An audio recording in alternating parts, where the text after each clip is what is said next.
Okie dokie. So, I'm going to have a real talk with you today, and I'm not going to try and be negative, but I'm just going to tell you how it is, because I think that so many people on the internet will tell you that growing a YouTube channel is very easy. It's very easy to make money off there. And as a person that has been on this platform for at least 10 years with my prior YouTube channel, which deals with CGI, gaming, and visual effects, I'm going to tell you something of the truth. And I'm also going to tell you stories that I've heard from the industry. And basically, I hope that you can get a YouTube channel out there. I hope that you're an amazing creator and that you can do things that you want to do in life. But there's kind of something that you need to hear. And a lot of people on this platform will turn around and say, oh, yeah, when you make like an Instagram video and you make a YouTube video, it's just going to be like out there and, the algorithm will pick you up if you're pretty good. But one thing that I would definitely say that you need to be is consistent. And one of the things that I will do with one of my YouTube channels is I will actually film videos ahead of time and then schedule them to certain days. So I could be at least a month ahead of videos on my YouTube channel, and it's kind of awkward because when I get requests on a YouTube channel as well, I have to slot them in at certain places, but then I can't slot them into certain places just in case the algorithm sees me as spamming. So I like doing YouTube. I like doing a lot of different social media. There's a lot of different characters that you will meet on the internet. Sometimes you'll get haters. Sometimes you'll get people who, for the best of words, don't really... I wouldn't say that it's almost like reality is a bit skewed, shall we say. So they kind of, we call it in kind of like NLP, neuro-linguistic programming, is the map is not the territory, which means that because of someone's upbringing, they might have a different opinion on a subject compared to you. So that primarily means that an argument could start from absolutely anywhere because somebody's opinion differs from yours, and that's something that you deal with on social media quite frequently. You also have the side of auto admins and stuff. Nowadays, you can get an admin on an AI that can sit there and just watch your feed all day, or you could get a human admin, which you can kind of chat to and go, I don't like how this person approached this, these comments are a little bit inappropriate, can you do something about it? Whereas an AI is kind of like, it's advanced and it knows what's being said and it has some sort of context to what's being said, but sometimes the AI misses things. So what I would say in regards to growing YouTube channels, growing social media channels and stuff like that, you have to be consistent, because you've got to think about it from the channel's point of view. Not just the channel's point of view, but also for the business's point of view. YouTube's a business, all that kind of stuff. They're going to be looking for people who are going to be able to promote their business in the best way. So, for example, there was a story that I heard. Now, it's a singing competition that's gone all the way around the world. I won't mention what it's called, but I guess you guys can guess. There's different versions of it in different countries.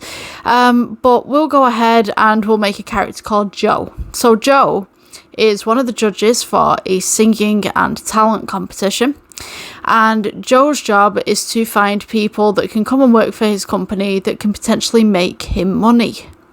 And so what Joe does is put a competition out there. He televises everything so it gets more and more popular, so a lot of people watch it, and because people watch it, they automatically want to go ahead and join the programme. So he gets a lot of contestants coming in. He's got thousands of people to sift through. Maybe he's only got about 5 positions that he can offer people jobs to or contracts to.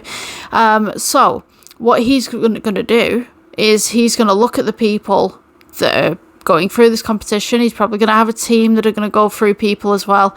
Introductionary videos, interviews over the internet, stuff like that. And then eventually a small population will be invited in to sing in front of the judges. Now, generally they don't reach the judges straight away. They reach a team of people before they reach the judges. So you have to sing in front of the team of people. If you're good, you get through to the judges.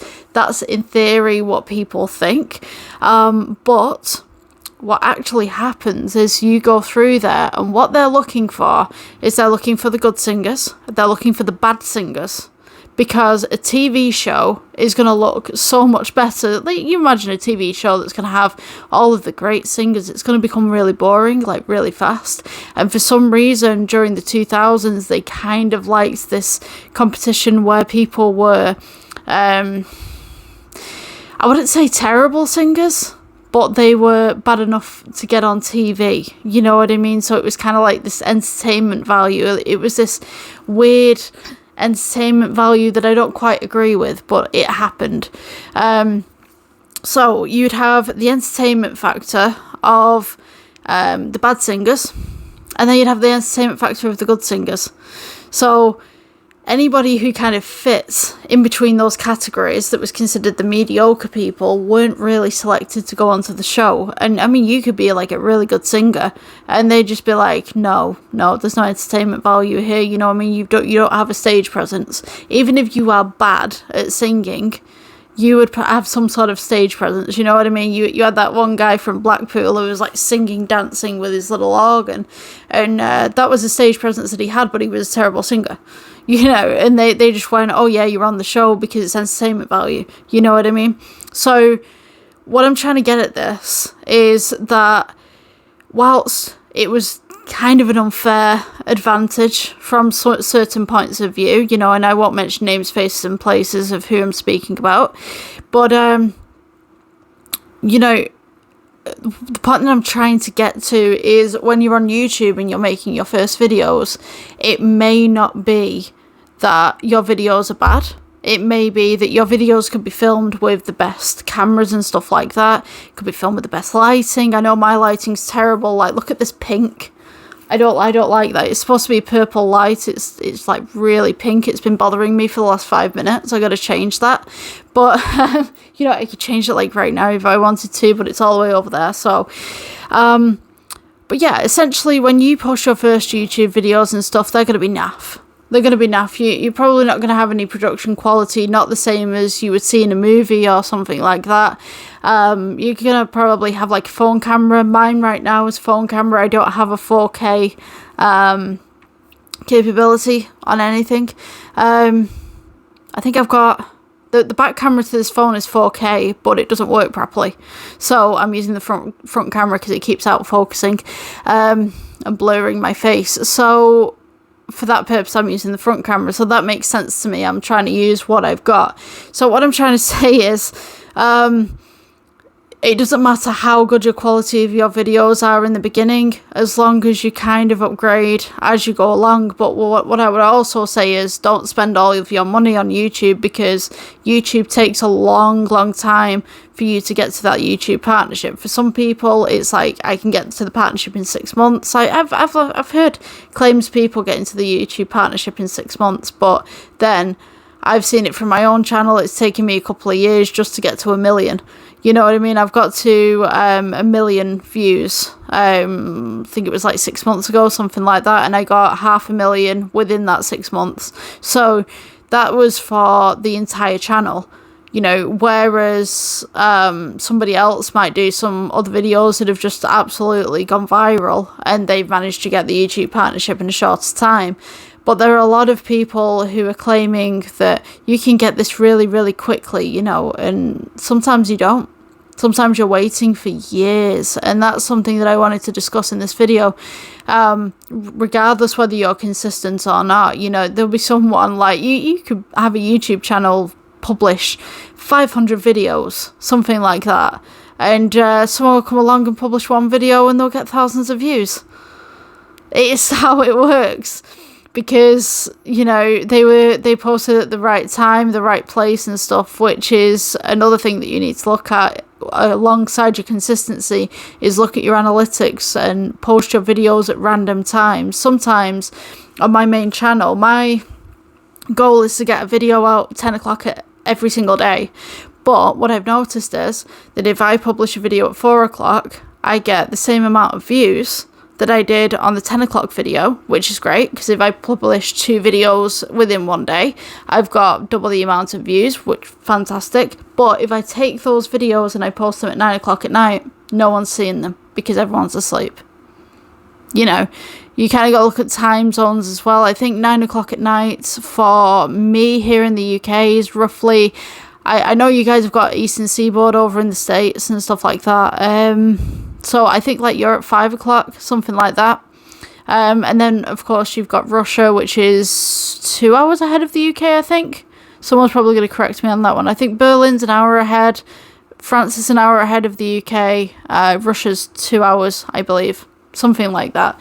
So you've got like time zones where your audience is coming from and stuff like that. My audience from the other YouTube channel is generally UK, USA, Germany and India. So I've got to kind of figure out when people might be watching videos or might have free times within those countries. You know, whether it's a break at 12 o'clock, whether it's going to sleep at 9 o'clock at night and then waking up at 6 o'clock in the morning. Well, what does that translate for me in my time? You know, if I've got an audience from Russia, for example, I've got to look 2 hours behind, so I don't want to be posting something at like 10 o'clock in my time, because by that point it's like 12 to 1 o'clock where they are, depending on which part of Russia they're in. So that's something that you have to take into consideration. So it's not generally about being the best and being organised, it's generally about consistency and standing out more or less. That's the points that I would generally take. Yeah. So I'm not trying to be negative about the YouTube channels and stuff. I'm just trying to lay it down as it is, of something that you should consider if you're wanting to start a YouTube channel. And by all means, if you want to go ahead and start that YouTube channel, I will be so happy to know that you did that. And I think you do a good job at it.